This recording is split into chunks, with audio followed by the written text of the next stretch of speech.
Hello, everyone, and welcome to the first episode of Finn's Thoughts. This is a new show that I wanted to do where I just kind of do a vlog about things that pop into my head and talk about them for a little bit. On today's episode, given that we are kind of in a Star Wars renaissance right now with Force Awakens having come out and Rogue One on the way, I wanted to do an episode where I talked about one aspect of Star Wars and just kind of branch out from there and talk about some of my thoughts on the saga as a whole and why it is such a great piece of cinema artwork. Just right here, I want to go ahead and just say, yeah, major spoiler alert for the entire set of films that has been released thus far. So if you haven't seen any of them, go ahead and cut the video off here now. So with Force Awakens having come out, one of the things that struck me when I first saw it was Han and Leia being separated at the beginning of the story. For me personally, because of the history that I have with relationships I've been in, it struck me on a personal level. Also just because I think for anyone who is of my age group, when you kind of think about a romantic relationship, a lot of us do automatically think about Han and Leia. That is actually one of the more famous Halloween costumes that's Star Wars themed for couples to go as is Han and Leia. So the idea that that couple, the fact that when Ben went to the dark side, their relationship couldn't withstand that kind of a blow, and that they would be on such shaky ground enough to have that happen. I've got to say hats off to the filmmaker, to J.J. Abrams and the rest of the crew for getting that part in there. So to me, that choice of having Han and Leia be separated at the beginning of the film, while not my expectation, was far more relatable because it was more realistic. Of course they wouldn't be able to weather that. They were, on paper, they weren't meant to be together in the first place. She's a freedom-fighting, aristocratic warrior. He's a scoundrel and a space cowboy. They're not meant to be together to begin with. They kind of hate each other, when they first meet each other in the first film. So of course when, something that strong and that heavy as their son becoming evil happens, yeah, they can't weather that. And that, like I say, does make it way more relatable. That's the thing. Star Wars really is at its best when it is hitting on those themes of human interaction and everyday life that we all as audience members can relate to. A father and a son trying to, after years being apart, form a relationship with each other. I mean, that's Anakin/Vader and Luke. Two parents whose child has drifted off and become something that they didn't want him to. That's Han, Leia, and Ben. Again, those moments when you can look on the screen and you can see those characters going through what they're going through and you yourself can identify and relate to them. Those moments are the best. The first films, actually, when you look at them, definitely this applies to Empire Strikes Back and Return of the Jedi. Their best moments and the best times that our generation, those of us, again, who are in our 30s or 40s, who grew up watching these films as kids, those moments that we really relate to and that we have a lot of attachment to are the times when it's a group of friends who are having an adventure.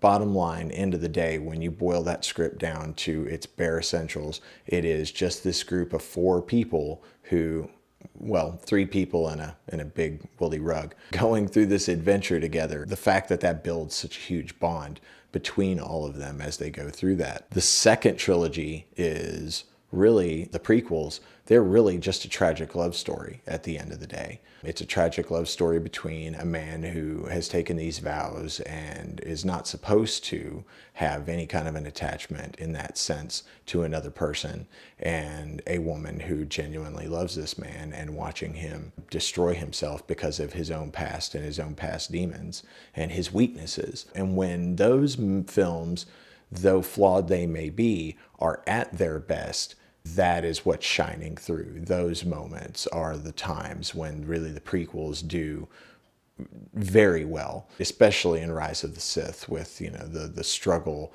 within Anakin and Hayden Christensen playing Anakin. Those moments where you could see him actually struggling with this need and this want to save the person that he loves, but also this, desire to do his duty and to actually do good and, be a great Jedi. And then the whole thing itself, the whole trilogy, all, of these trilogies now, the three of them that they're going to be, they're all a familial saga of Shakespearean levels taking place in a sci-fi fantasy setting. What has given us some of the best of Shakespeare's plays are those moments that are, again, very relatable to all of us, where we can look at it and go, yeah, okay, I understand that. Those common themes that we all can look towards and see a bit of ourselves in. This brings me to my final point. Scott McCloud in the book Understanding Comics, which if you've never read that, you really should go pick up a copy and give it a read. It's an excellent examination of the art form of comics.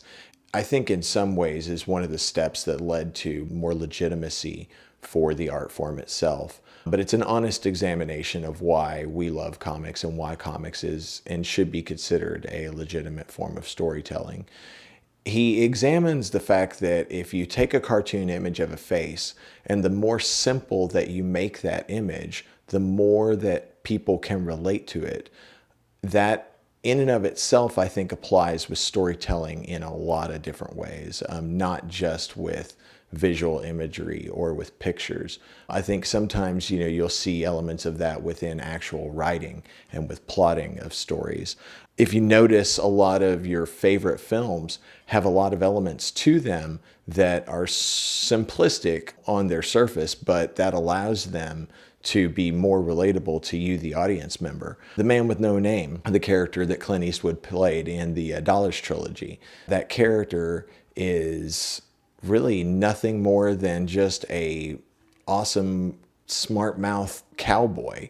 And he doesn't have a name. He doesn't have much of an identity. They leave a lot of his story open. That way you yourself can pour yourself into his position, into his boots, and become that character. Rando teenagers in a slasher film, that's a trope. The reason it's a trope is because, well, you as the prime audience for that film, which are mostly teenagers, you yourself can see yourself and your friends as those characters and therefore relate to and be scared more by that film.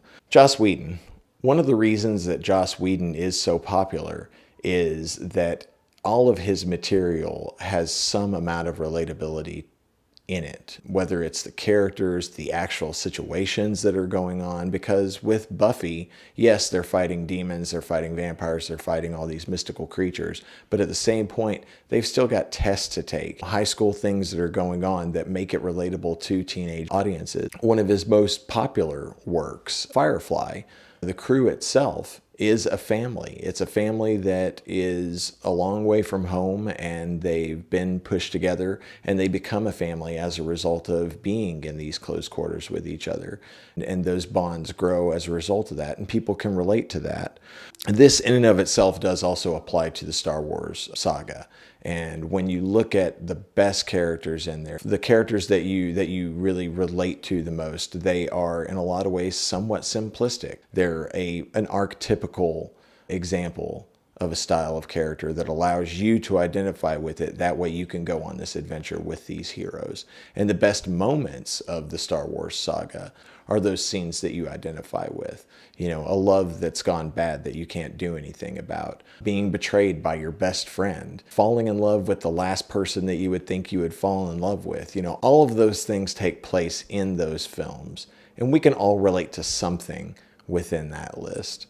So this has been Finn's thoughts on the Star Wars saga and Han and Leia and their relationship, and how J.J. Abrams defied my expectation and yet pleasantly surprised me. So I hope y'all enjoyed this episode, and check back for more. Definitely check out our channel and like, subscribe, share, leave a comment or two, and check out all of our other videos. And until next time, bye-bye.